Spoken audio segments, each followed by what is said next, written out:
Electro homeopathy के अध्ययन के क्रम में आज हम बैक्टीरिया मेडिका का एक विशेष चैप्टर औषधीय पौधा। इलेक्ट्रो होम्योपैथिक औषधियों में कौन कौन से औषधीय पौधों का सम्मिश्रण किया गया है, इसका हम अध्ययन कर रहे हैं। इसके पूर्व वाले वीडियो में हमने कई तरह के आपको औषधीय पौधों का हम अध्ययन कर चुके हैं, जिसमें सभी ग्रुप की औषधीय पौधों का हम अध्ययन किए हैं। इसमें आज हम एस्क्रोफलोसो ग्रुप के औषधियों में मिलाई गई कुछ औषधीय पौधों का हम जिक्र करेंगे, जिसमें पहला नंबर हम करेंगे आपको सलिडागो वेरिगोरिया, है ना, और दूसरे नंबर में तसिलागो फरफरा, और तीसरे नंबर में आपको वेरोनिका ऑफिसिनालिस, है ना।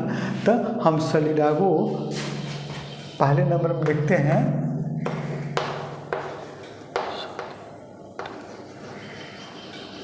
सलिडागो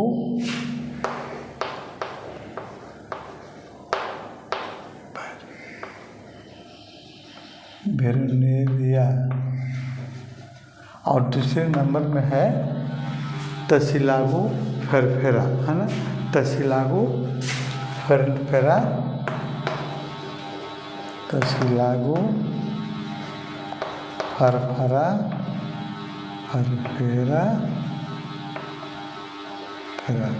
और तीसरे नंबर में आपको हम अध्ययन करेंगे। तीसरे नंबर की औषधि होगी वेरोनिका ऑफिसिनालिस,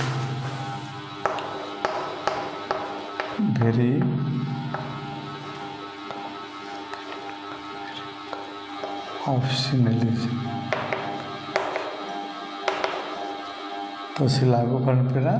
तो सबसे पहले हम शुरू करेंगे सलिडागो वेरिगोरिया, है ना, वेरिगोरिया।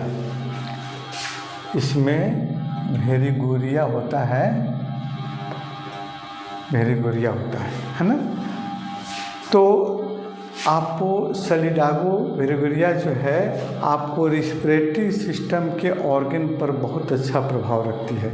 जैसे रिस्पिरेटरी ऑर्गन के रोग, सर्दी खांसी हो, जुकाम हो, गले का संक्रमण हो, उसको ठीक करती है। जॉइंट पेन, है ना, जो सूजन, आपको जोड़ों में सूजन हो, दर्द हो, उसको ठीक करती है। पेशाब लाने वाली होती है, यानी किडनी से संबंधित आपको रोग, किडनी में सूजन हो गया हो, दर्द हो, या किसी तरह के संक्रमण फैल गया हो, या उसके किडनी से रिलेटेड ऑर्गन आपको यूरिनरी ब्लैडर में सूजन और दर्द हो गया हो, उसको ठीक करती है। शरीर से विषाक्त पदार्थ को बाहर निकालने का काम करती है ना। और यह डाइजेस्टिव ऑर्गन के रोग में, जैसे आपको स्टोमक में, आमाशय में ऐंठन जो दर्द हो रहा है, उसको ठीक करती है। और एंटीऑक्सीडेंट के रूप में भी काम करती है। त्वचा के संक्रमण को, जैसे त्वचा में घाव हो और आपको उसमें इन्फेक्शन फैल गया, उसको ठीक करती है। कैंसर को ठीक करने की भी क्षमता रखती है कि आपको सलिडागो वेरिगोरिया, है ना। इसके अलावा यह औषधि केवल S6 में आपको मिश्रित की गई है। दूसरे नंबर की औषधि है तसिलागो फरफरा, है ना। तो तसिलागो फरफरा यह औषधि जो है हमारे इम्यून सिस्टम को मजबूत करती है और बाहरी संक्रमण से सुरक्षा प्रदान करती है। रिस्पिरेटरी ऑर्गन के रोग, जैसे आपको सर्दी खांसी होना, नाक का बंद होना, गले में सूजन होना, खराश होना, है ना, निमोनिया को भी ये ठीक करती है औषधि।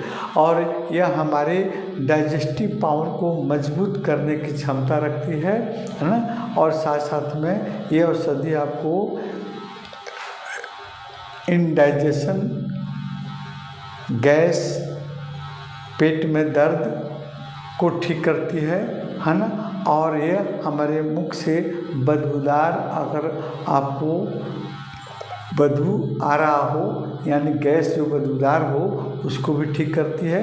और स्किन डिजीज, चर्म रोग में आपको तो ठीक करती है, और आपको मसल्स के सूजन और दर्द को ठीक करती है। यह औषधि जो है आपको एस्क्रोफलोसो ग्रुप में S1, S2, S3, S5, S6, S10 और S11 में ही मिश्रित की गई है। अब देखते हैं वेरोनिका ऑफिसिनालिस, है ना। वेरोनिका ऑफिसिनालिस हमारे शरीर के किस किस सिस्टम के किस के ऑर्गन पर के रोगों को ठीक करने में क्षमता रखती है। यह औषधि जो है आपको रिस्पिरेटरी सिस्टम के ऑर्गन है ना, उनके रोगों को, जैसे आपको सर्दी खांसी होना है ना, गले में खराश होना, इसको ठीक करती है ना। इसके अतिरिक्त में ये हमारे लंग्स में सूजन हो गया हो, अस्थमा हो, ब्रोंकाइटिस हो, उसको ठीक करने की क्षमता रखती है। इसके अलावा डाइजेशन से संबंधित रोग है ना, डाइजेस्टिव सिस्टम से संबंधित रोग में जैसे अपच हो, पेट में दर्द हो, लीवर में सूजन हो गया हो, फैटी लीवर हो, यानी लीवर से रिलेटेड डिजीज को भी ठीक करती है ना। और यह जो है हमारे शरीर के से विषाक्त पदार्थ को बाहर निकालने की क्षमता रखती है औषधि, है ना। ब्लड प्यूरिफायर होती है, आपको पसीना निकालती है। स्किन डिजीज में जैसे आपको स्केबिज है, रिंग वर्म है ना, और आपको एक्जिमा है, इसको ठीक करने की क्षमता रखती है औषधि। इसके अलावा आपको ये औषधि जो है एंटी इन्फ्लेमेटरी एनाल्जेसिक होती है, हमारे जोड़ों के सूजन हो, दर्द हो, उसको ठीक करने की क्षमता रखते हैं। आपको मसल्स में सूजन और दर्द हो, उसको ठीक करती है। और आपको ये औषधि जो है यूरिनरी ब्लैडर के रोग है ना, यूरिनरी ब्लैडर से रिलेटेड रोग जैसे सिस्टाइटिस है ना, रुक रुक के पेशाब आना है ना, दर्द के साथ पेशाब आना को ठीक करती है। अगले वीडियो में है हम कुछ और आपको स्क्रोफोलोस ग्रुप में मिलाई गई औषधीय पौधों का अध्ययन करेंगे।